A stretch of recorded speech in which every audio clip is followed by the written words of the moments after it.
নমস্কাৰ হোম পৰীক্ষাৰ্থী আকৌ এটা নতুন ভিডিঅ'লৈ আপোনালোক সকলোকে স্বাগতম জনাইছোঁ। আশা কৰিছোঁ আপোনালোকে চাবলৈ আৰম্ভ কৰিছে জ্ঞানঘৰ নামৰ এডুকেশ্যন চেনেলটো। আজিৰ এইটো ভিডিঅ'ত আমি আলোচনা কৰিম জ্ঞানপীঠ বঁটা 2024 চনৰ লগতে জ্ঞানপীঠ বঁটাৰ লগত জড়িত ইম্পৰ্টেণ্ট পইণ্টসমূহৰ বিষয়ে। জ্ঞানপীঠ বঁটা প্ৰদান কৰা হয়। জ্ঞানপীঠ বঁটা হৈছে সাহিত্যৰ ব্যতিক্ৰমী অৱদানৰ বাবে এজন লেখকক ভাৰতীয় জ্ঞানপীঠৰ দ্বাৰা প্ৰদান কৰা বাৰ্ষিক ভাৰতীয় সাহিত্য বঁটা। সেইবাবে মনত ৰাখিব জ্ঞানপীঠ বঁটা হৈছে ভাৰতীয় সাহিত্য বঁটা আৰু এই বঁটা প্ৰত্যেক বছৰে প্ৰদান কৰা হয়। জ্ঞানপীঠ বঁটা ভাৰতীয় সাহিত্যৰ ভাৰতৰ আটাইতকৈ পুৰণি আৰু সৰ্বোচ্চ বঁটা। যোগ্যতা হৈছে অষ্টম অনুসূচীত উল্লেখ কৰা 22টা ভাষাৰ যিকোনো এটা ভাষাত লিখা ভাৰতৰ যিকোনো নাগৰিকে এই বঁটা লাভ কৰিবৰ বাবে সক্ষম হয়। জ্ঞানপীঠ বঁটা সৰ্বাধিক জ্ঞানপীঠ বঁটা লাভ কৰিছে হিন্দী ভাষা আৰু হিন্দী ভাষাৰ লিখকে সৰ্বাধিকভাৱে এই বঁটা লাভ কৰিছে। জ্ঞানপীঠ বঁটা স্থাপন কৰা হৈছিলে 1961 চনত। প্ৰথম জ্ঞানপীঠ বঁটা প্ৰদান কৰা হৈছিলে মালয়ালম সাহিত্যিক জি শংকৰ কুৰুপক। তেওঁক প্ৰদান কৰা হৈছিলে 1965 চনত। মনত ৰাখিব জ্ঞানপীঠ বঁটা প্ৰতিষ্ঠা হৈছিলে 1961 চনত আৰু জ্ঞানপীঠ বঁটা পোনপ্ৰথমে প্ৰদান কৰা হৈছিলে 1965 চনত। এই সাংস্কৃতিক সংগঠনটো ভাৰতৰ জ্ঞানপীঠৰ পৃষ্ঠপোষকতাত প্ৰতিষ্ঠা লাভ কৰিছে। জ্ঞানপীঠ বঁটা মৰণোত্তৰৰ বাবে প্ৰদান কৰা নহয়। মনত ৰাখিব ইম্পৰ্টেণ্ট পইণ্ট, জ্ঞানপীঠ বঁটা মৰণোত্তৰৰ বাবে প্ৰদান কৰা নহয়।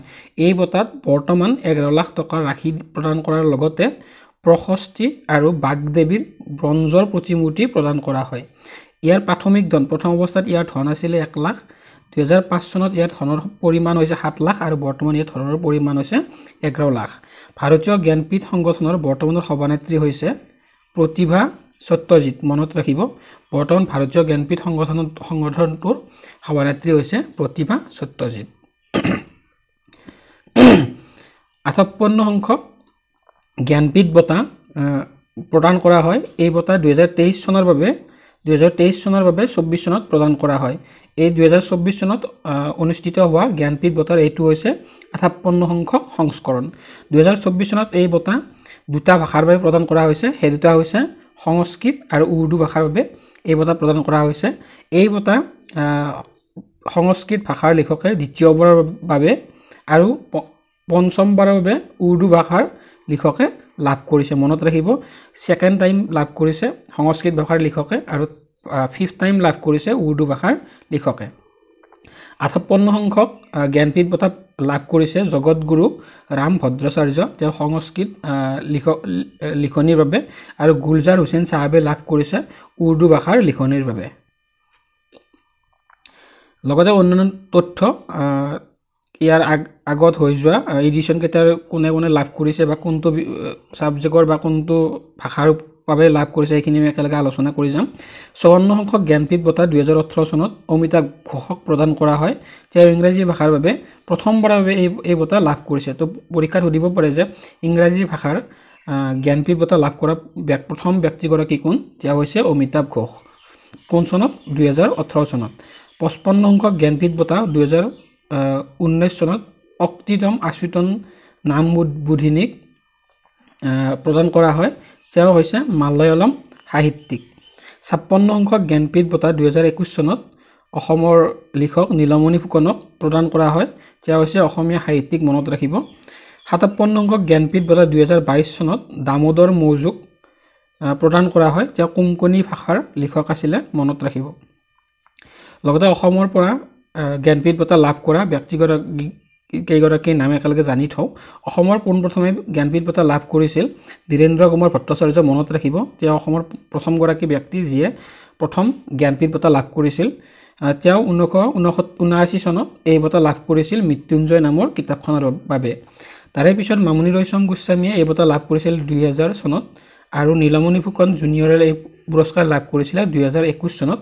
মনত ৰাখিবৰ কাৰণে এইটো কাৰণে সুবিধা হয় প্ৰত্যেকটো পুৰস্কাৰ 21 বছৰৰ মূৰত লাভ কৰিছিলে। 1979 চনত বীৰেন্দ্ৰ কুমাৰ ভট্টাচাৰ্য লাভ কৰিছিলে। তেওঁৰ ঠিক 19 বছৰ পিছত ক্ষমা কৰিব 21 বছৰ পিছত 2000 চনত লাভ কৰিছিল মামনি ৰয়ছম গোস্বামী আৰু ঠিক 21 বছৰ পিছত নীলমণি ফুকনে এই বঁটা লাভ কৰিছিল লগতে ইয়াৰ লগত জড়িত কেইটামান ইম্পৰ্টেন্ট প্ৰশ্ন একেলগে আলোচনা কৰোঁ আমি প্ৰথম প্ৰশ্ন জ্ঞানপীঠ বঁটা কোনটো ক্ষেত্ৰত উৎকৃষ্টতাৰ বাবে প্ৰদান কৰা হয় সাহিত্য খেল চিকিৎসা সিনেমা শুদ্ধ উত্তৰ হৈছে অপচন ক সাহিত্য দ্বিতীয় প্ৰশ্ন কোন চনত জ্ঞানপীঠ বঁটা স্থাপন কৰা হৈছিল ইতিমধ্যে আমি আলোচনা কৰি আহিছো অপচন ক 1987 অপচন খ 1965 অপচন গ 1961 অপচন খ 1987 ইয়াৰ শুদ্ধ উত্তৰ হৈছে অপচন গ 1961 চনত জ্ঞানপীঠ বঁটা স্থাপন কৰা হৈছিল 58 সংখ্যক জ্ঞানপীঠ বঁটা কাক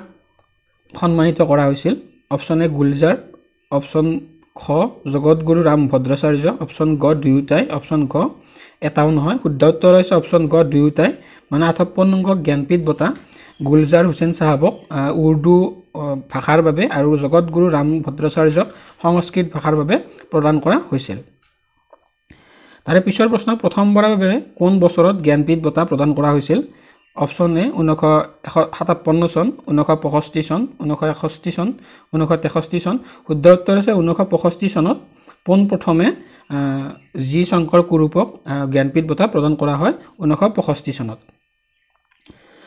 জ্ঞানপীঠ বঁটাৰ পুৰস্কাৰ ধনৰ পৰিমাণ বৰ্তমান কিমান ইয়াৰ শুদ্ধ উত্তৰ হৈছে বৰ্তমান হৈছে ইয়াৰ ধনৰ পৰিমাণ 11 লাখ মনত ৰাখিব বৰ্তমান ইয়াৰ ধনৰ পৰিমাণ হৈছে 11 লাখ জ্ঞানপীঠ ভাৰতীয় জ্ঞানপীঠ বঁটাৰে সন্মানিত হোৱা প্ৰথমজন সাহিত্যিক কোন অৰবিন্দ ঘোষ সজ্জন সিং জি শংকৰ কুৰুপ অৰুণ দাস শুদ্ধ উত্তৰ হৈছে জি শংকৰ কুৰুপক পোনপ্ৰথমে জ্ঞানপীঠ বঁটাৰে সন্মানিত কৰা হৈছিল যাওক 1965 চনত এই বঁটাৰে সন্মানিত কৰা হৈছিল মনত ৰাখিব ভাৰতীয় জ্ঞানপীঠ বঁটাৰে সন্মানিত হোৱা প্ৰথমগৰাকী মহিলা কোন শুদ্ধ উত্তৰ হৈছে আশাপূৰ্ণা দেৱীক ভাৰতীয় জ্ঞানপীঠ বঁটাৰে সন্মানিত হোৱা প্ৰথমগৰাকী মহিলা হয় ভাৰতীয় জ্ঞানপীঠ বঁটাৰে সন্মানিত হোৱা প্ৰথম হিন্দী সাহিত্যিকগৰাকীৰ নাম কি জি শংকৰ কুৰুপ অৰবিন্দ ঘোষ সুমিত্ৰ নন্দন পন্থ অৰুণ দাস ইয়াৰ শুদ্ধ উত্তৰ হৈছে অপচন গ সুমিত্ৰ নন্দন পন্থ হৈছে হিন্দী ভাষাৰ প্ৰথমগৰাকী